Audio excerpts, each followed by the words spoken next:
Alright guys, this is your boy DJ Wolf here. This is DJ Wolf Live. Alright, now, a lot of things on my mind. I don't know really where to begin. I had a bit of a powwow talk with a couple of my colleagues this week. And one of the things that I think that has not been brought up at all, you know how these sports teams now are trying to come back online. Soccer, NASCAR, baseball I think is done for the season pretty much. NBA, and eventually NFL. Now, we were talking about how the Montgomery bus boycott literally shut down the city of Montgomery, Alabama, and enabled it to make sweeping changes to bus systems not only in Montgomery but in other bus systems across the country. You know, and eventually enable integration on the bus services where black people wouldn't have to be forced to be back on the back of the bus. I'm thinking, in order for us to get any real attention and continue to put the pressure on this white supremacy that's out here and white establishment, to get them to wake up and draw the attention to them even further. And I don't mean by violence. I'm talking about by protesting, continue to protest, but also to boycott. And it was a suggestion that I thought about yesterday, and I'm thinking, you know what we need to do, guys? And this is real talk. We need to do boycotts of all of the sports teams. That includes college as well. But definitely the pro sports teams. Excuse me. Reason why I feel that way is because boycotting will hurt them even more than anything else. And it doesn't have to end with just boycotting Major League professional sports. But you can also boycott McDonald's, Starbucks, Target, Burger King, Wendy's. It's endless. You know? It is. That's what we need to start doing as African American consumers. You know? It just happened to dawn on me. Why don't we boycott? That's the best way of doing it. And I would prefer to do that than see a bunch of us dancing at protests, which I think is stupid as fuck. Excuse my French. How the hell you gonna be dancing at a goddamn protest? You know? It's like you were given laughing gas and gave yourself up to the enemy, saying, hey, we surrender. That's stupid as hell. Dancing at a damn protest. You're supposed to be there at the protest, not dance. Come on, guys, it's time to party. This ain't the time to party right now. This is the time to get serious. You know? Nothing offends me more than black people going out buck dancing. Nothing more, especially when it was the most inappropriate of times. And you go out there buck dancing on the street during a protest. You ought to be ashamed of it. Anybody, I'm telling you right now, I don't give a damn if it's black or white, pink, blue, green stars. Anyone that's out there buck dancing at all need to be ashamed of their goddamn self. And be shamed on. That's not the purpose of a protest. The purpose of the protest is to get people to recognize a situation or a problem that needs to be addressed. Buck dancing is just like, or dancing during in the middle of a protest or any time during a protest. Hell, people can't take you seriously. They just won't. You know? It's like, oh, look at them Negroes. All they want, if you give them a little food, a little atmosphere with party atmosphere, man, they gonna forget like they even had a protest. Seriously, y'all need to wise up. Y'all was doing so well outside of the damaging your own neighborhoods, which I don't think was good, or anybody's neighborhoods for all that matter. Which leads me to another response on that. I went to my home website. Well, I went to my hometown website. They have a website called Cleveland.com where they feature all of the things that's going on around my home city of Cleveland, Ohio. And they actually had a live video feed a few weeks ago, and I saw it. And they were like, white people were like going off to my, what? Look what they're doing to my city. Look, downtown was really beautiful, and then they tore it up. Okay. Bad as I feel about it myself, considering how long it took them to really get Cleveland on the map the way it needed to be instead of the negative way they've been doing for decades.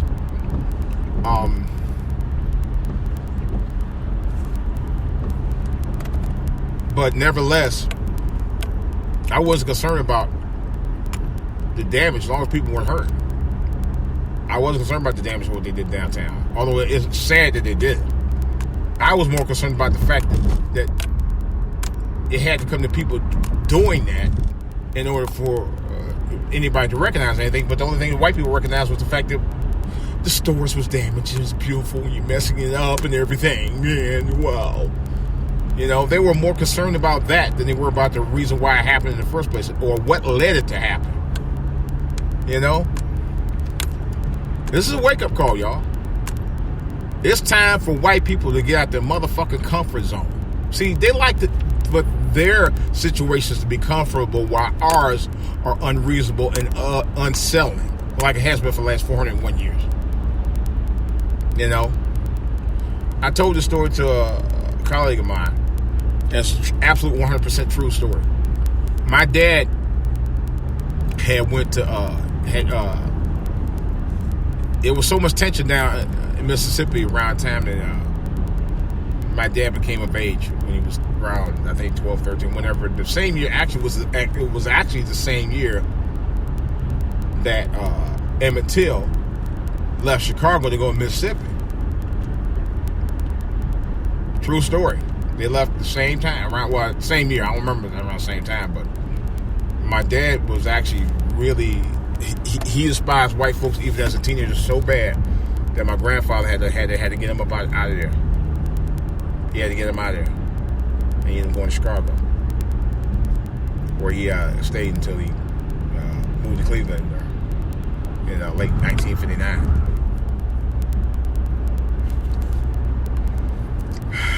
But the thing of it is, it's always been tensions, even when my father was a teenager in the 1940s and 50s, man. And I'm also leading this to Father's Day because I want to do a special Father's Day discussion about my father and about fathers in general, black fathers in general, because we are among the most underrated class of men in America, if not in the world, really. Black fathers have got a bad reputation, regardless of who we are. And I'm telling you what I know personally. Even the most undesirable of black fathers that I've known or hung out with have always been about their kids. Now that's no bullshit. This I know personally. And black fathers get a bad rep because the media has always tried to hype up the mamas. You know, even when George Floyd was talking about calling for his mother, that's all they talked about. You know? Yeah, you're right. George Floyd was calling for his mama. But George Floyd also knew he was dying at the hands of a rotten-ass white man. Okay? And it was sad to see that. It broke my heart, man. I ain't gonna lie. But this has been going on for forever and a day, and it's never stopped. But white people want to get back into their comfort zone because of the coronavirus situation and this situation. No. It's time for y'all to get your wake-up call. Okay? It's time for y'all to get uncomfortable. Because we've been uncomfortable for 401 fucking years. It's time for y'all to address the elephant in the room, even though a lot of y'all don't want to do it. It's time. It's time. It's time, goddammit. It is. Because people like my father, during his era as a young man in the 1940s, 50s, and 60s, had to deal with that bullshit day in, day out. Who lived in rural Mississippi during that era of Jim Crow as a child, during that era of Jim Crow as a teen and early teenager, okay? And going to Chicago, which was one of the most segregated city in America. You know, even during that era of the 1950s, very segregated. You know, and it's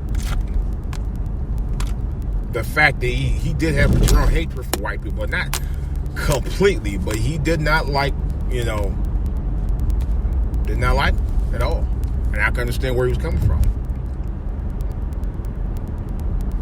My thing is, I can't stand rotten white folks, period. But I've got to a point now, even people who I know who's supposed to be, who are white that I know of, they are supposed to be cool, really ain't as cool as you think they are.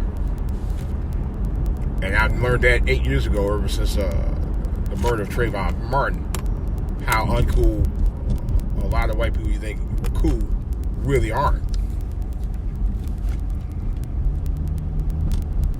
And I had one in particular just came out and said, well, Trayvon Martin was a thug.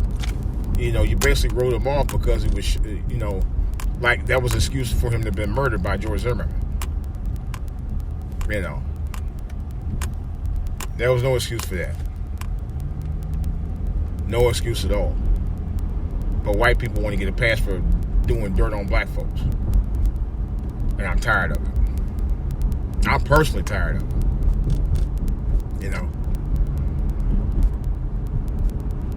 That situation with Rayshard Brooks. White people, those cops had no reason to kill that brother. They really didn't. Although I will admit, and I talked about it with somebody in length, I will admit that that brother should just simply, there's a couple things he could have done. And I'm not saying that it was completely his fault, because those cops did not have to shoot that brother. There was no reason for them to have actually shot him at all. Really, there was no reason to arrest him, to tell you the truth. Someone was saying, well, they could have avoided by just, allowing him to go over to his sister's house. If his sister's house was just one block away from where they were, he could have been escorted back to his sister's house, got his sister to get his car, bring the car back home, and that would have been the end of the story. That's what the cops could have done. It didn't even have to go to that point. Because even though he was sitting in the car, he wasn't driving. He hadn't injured anybody. Now, let's be real about that. But you were publicly intoxicated in the vehicle, in the drive-thru. Let's be real about that. You got to be honest about it from both sides. And on the other hand, on top of that, you didn't have to fight the cops because it was a battle you weren't gonna win, bro. It was a battle you were not gonna win. There was no reason for that either. I'll be totally honest.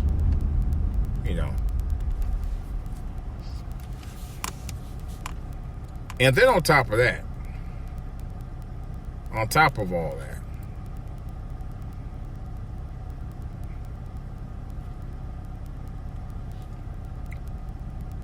you fighting the cops. You take the cops' taser. And even though the cops were wrong for shooting you in the back, you were definitely wrong for pointing that taser at them in the first place, because that taser, although is considered non-lethal, could have incapacitated somebody. Because I've heard of stories where robbers that use tasers on people and rob them.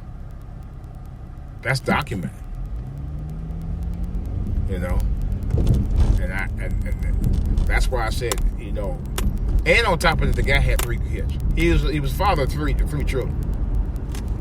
Why would you even think about taking a chance like that? You know? But I don't know. I mean, on the other hand, I think maybe he was out of his, maybe he was in his right mind. You know? But for the cops to shoot him, that was definitely wrong. You know? Was it justified to subdue him after he resisted arrest? Yes. Was it justified for them to shoot him in the back at all? No. That was not. I'll say that. Because I know I did say that it was justified for him to be stopped. But it wasn't justified for him to be shot. I would definitely say that.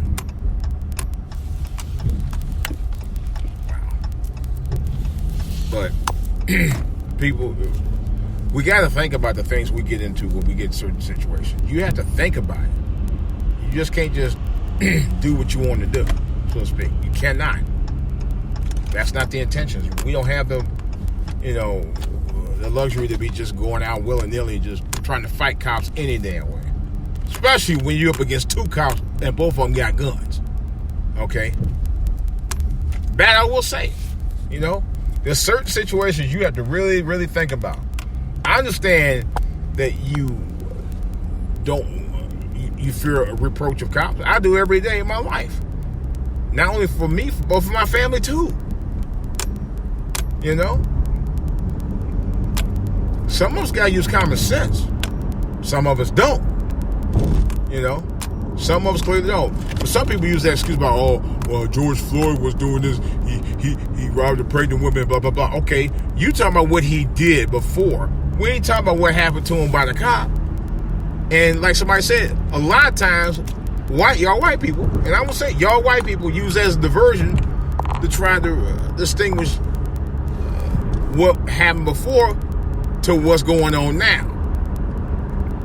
You're not going to do that. See, our young people today are too smart for that bullshit. I'll tell you right up front. And your comfort zone ain't gonna be so comfortable anymore. You know? It shouldn't be. Shouldn't be. There's no reason for it. You know why?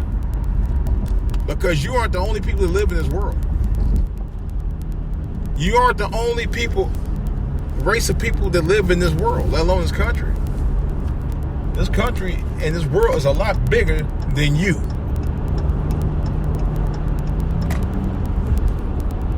This place is bigger than you. The world is bigger than your world. And as you can tell from parts around the world and everywhere else, people are sick of it, you thinking that it's just your world. This is our world. Man, you better recognize you're in it. If not, people will make sure that you recognize it. It needs to be addressed. I also had discussions with some people like, we're tired of keeping our mouths shut about situations. They don't want you to talk about it. They want you to just keep it in. No. Even Facebook are already talking about making changes. You know, YouTube pulled a video of mine about close to 2 years ago saying that I was preaching hate because I said that, and all I said, this is no joke, all I said was white supremacists are getting younger and younger, and they are. That's a fact. That's not a falsified statement. That's a fact. You know, if I was lying, it'd be one thing. I ain't lying about it, Jack. Y'all know that to be true. I did a whole video on it. I did a video about the flag was taken down in Charleston, South Carolina. Not long after the shooting happened of those 9 parishioners, which was today was the 5th anniversary of that mass murder. Dylann Roof was a terrorist. He is a terrorist. 5 years later, and he still hadn't been put to death yet. What are they waiting on? You know, what are they waiting on? It's funny how white people in this country try to act like they're God-fearing, and yet didn't put the fear of God in this white boy who killed 9 African-American parishioners at a church. Doing God's work.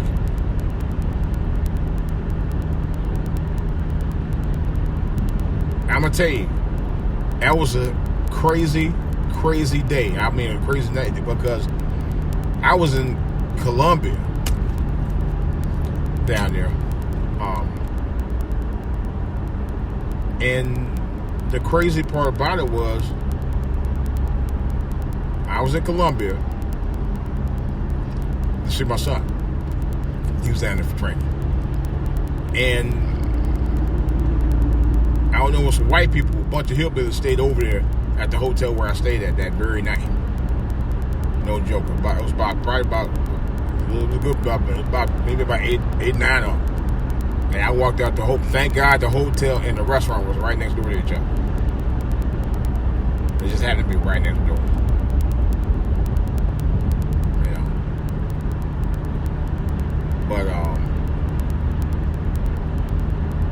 But because I was wondering about that myself. I mean, they were just standing around looking at you, little dirty looks how white people do. And lo and behold, that's when that mess happened. I heard about it the next morning, man. I'm still riled by it. You know, I'm still riled by the judge told those parishioners before I even sentenced Dylann Roof, I want you to forgive him. How the fuck a judge gonna tell you how to feel? He's telling the black parishioners how to feel before they even open their mouth. I was like, you dirty bastard. Then next thing I know, my pastor telling me that the following Sunday after I get back. Same thing. And I'm going to say this. And I don't give a goddamn who knows it. I'll forgive Dylann Roof once they bury him by 6. Yeah, I said it. Dylann Roof, who killed those 9 parishioners in Charleston, South Carolina, the day I forgive his ass was the day they bury him by 6.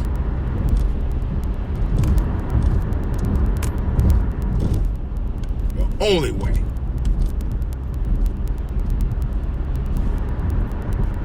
And not before. That's how angry I was. Because God forbid, that could have been my family. You know? And it makes me sick to my stomach every time I think about that, man. It should make everybody uncomfortable. That stuff like that is still going on in this country today. You know? I don't want to hear about, well, y'all did the same thing and y'all... I don't want to hear that shit. You know why people do the same thing in our community? Because of people like y'all that created the economic disasters in the black community today. That's exactly why.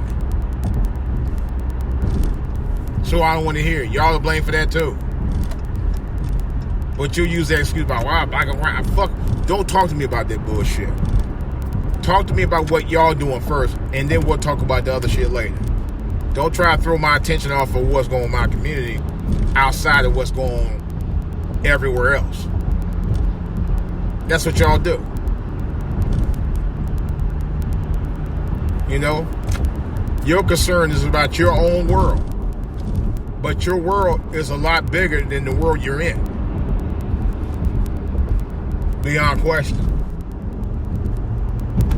You know, you think your world is just, well, it's my white picket fence in my yard and my family, and we go to the restaurants and the shops and the malls. We're good. No, it's a lot bigger than that.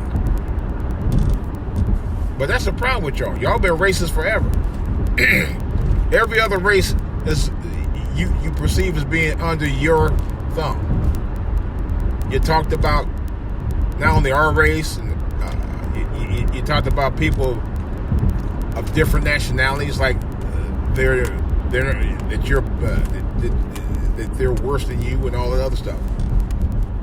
You know, you've made fun of them. You made fun of us. You still treat us as third-rate, second-class citizens. As African Americans, you continue to do the same thing. And you clearly divided this country from day one by race. You call yourselves white, we call ourselves black. As a result of that, with like as though we don't have a heritage. Our heritage for many of us is African American descent, the ones who were born here. Okay, that's what it is. That's what I am. That's fast. And I'm tired of all this mess with y'all playing these head games with people like, oh yeah, you know,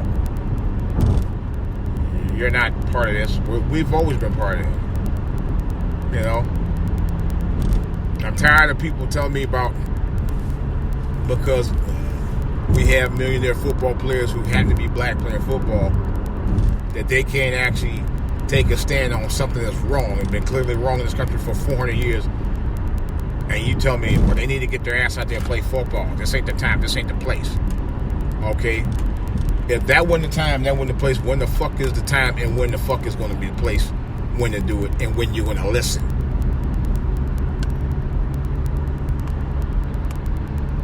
When was it, damn it? Well, newsflash, motherfuckers. Anytime we want to talk about it, it's going to be the time, ain't going to be the place. Whether you like it or not. Y'all go fuck yourselves when it comes to that. And I meant what I said. Time to place my ass. You know? Sick of that mess. I had two white people tell me that one time. I said, you know what, the bottom line don't, you know, I'm telling you. I said, it's a good time to talk about any time. I said, when we going to talk about it? I said, they picked the perfect platform to talk about it. It's during the game. And they didn't even actually talk. They took a kneel about it. See, it's drawing attention to something that they don't want to deal with. And that's what I told somebody. Kaepernick, regardless of how you feel about him now, he took a major stand against the establishment. A major stand. A stand that had to be taken sooner than later. I applaud him for that. I wear his jersey often. I'm thinking about getting another one. You know? Am I concerned about people having the attitude about me having it on? No, I'm not. Because it needs to be drawn attention to. White people want to control your every thought and every move on everything you fucking do. And I'm sick of this shit. You know? I started a music studio for the purpose of talking about things that's on my mind. That's the main reason why I did it. And I want to continue. I'm just getting started. I got a song that I did. I wish I could put lyrics to it. I'm hoping to at least do that.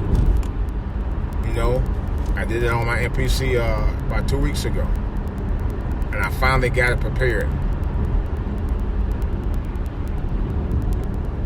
But I'm sick of this mess with y'all people, man. But Kaepernick, like I said, I applaud him for that. He started a revolution for people to not be afraid to talk about racism and how it's virtually destroyed our fabric of our country.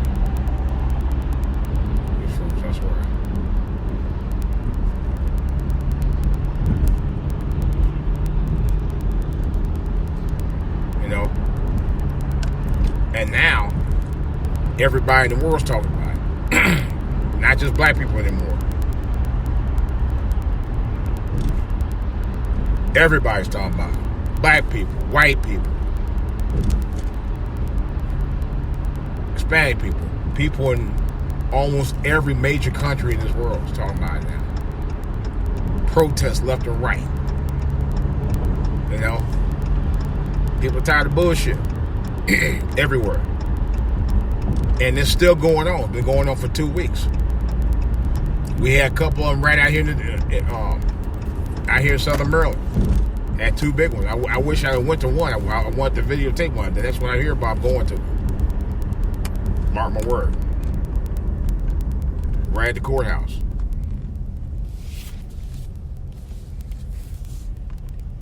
I need to have more. You know? I said, I will be at the next one. If I ever hear about no. That I can get to. I wish here's the crazy part. Fox 5 was out there, and all I had to do was just drive 5 minutes up the road. I've been there. I wasn't able to. I didn't go. I was kind of pooped out that day.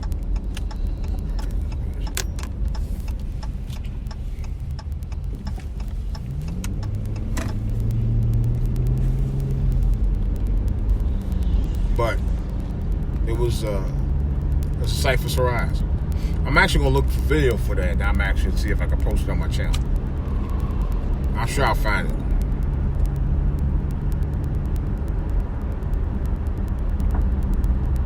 But nevertheless, there was something that needed to be addressed that continues to be addressed. And I've been only talking about this kind of stuff for the last several years. It's the reason I started my channel, For All to Hear TV, in the first place. Because it was meant for all to hear. And I'm going to continue to put the ear out on it. I'm also going to start doing more podcasts on my other channels. Because it needs to be, like I said again, it needs to be addressed. Racism has no place in this world anymore. At all. Never had. And still don't. It has no place, no business anywhere. You can't totally eradicate racism, but it needs to be addressed to a point where you can eradicate it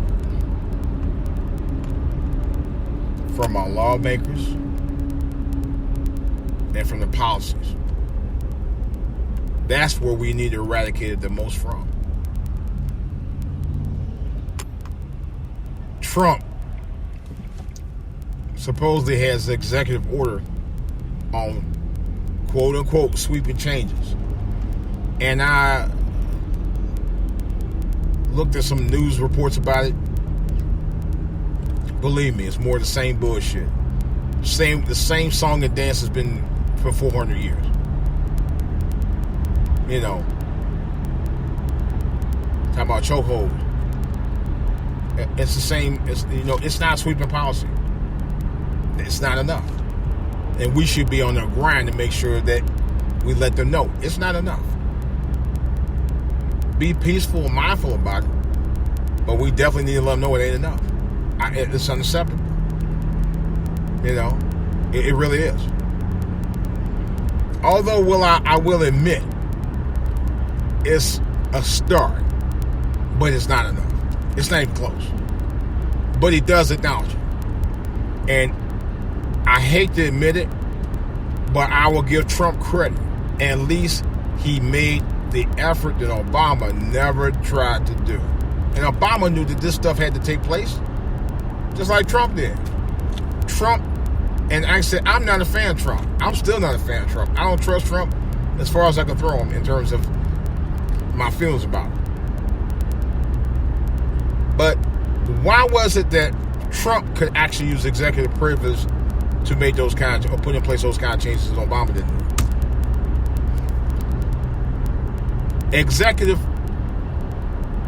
privilege or executive order where he didn't have to have the rule of Congress to tell him what and what not to do.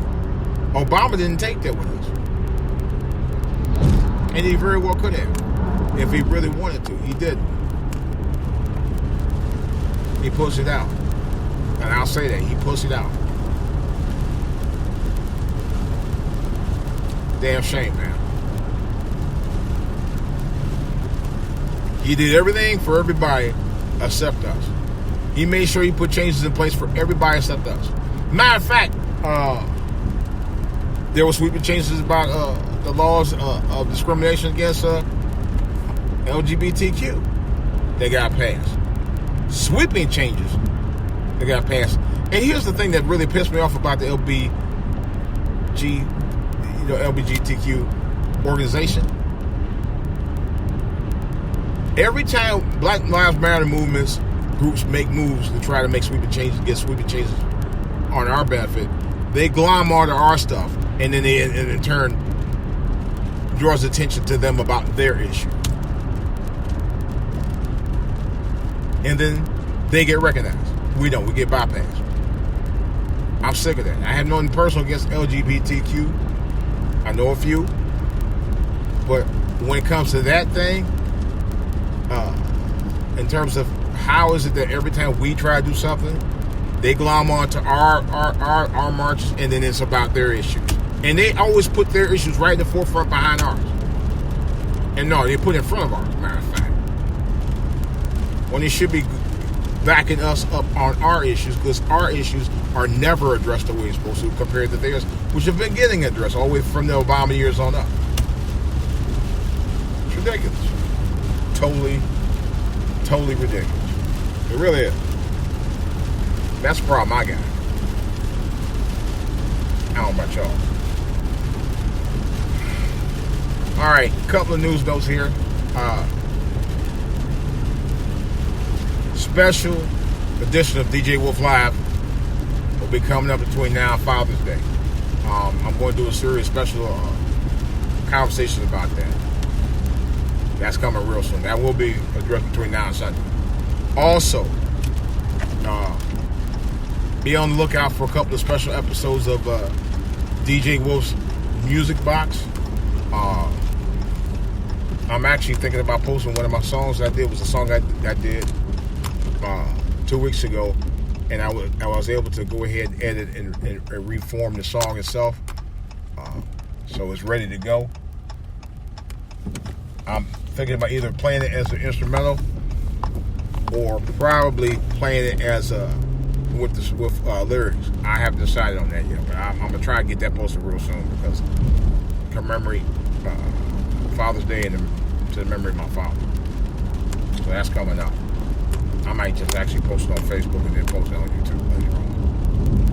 I don't know. I haven't decided yet. And I also want to talk about some of my music beats that I'm thinking about working on in the process. I'm working on several, or will be.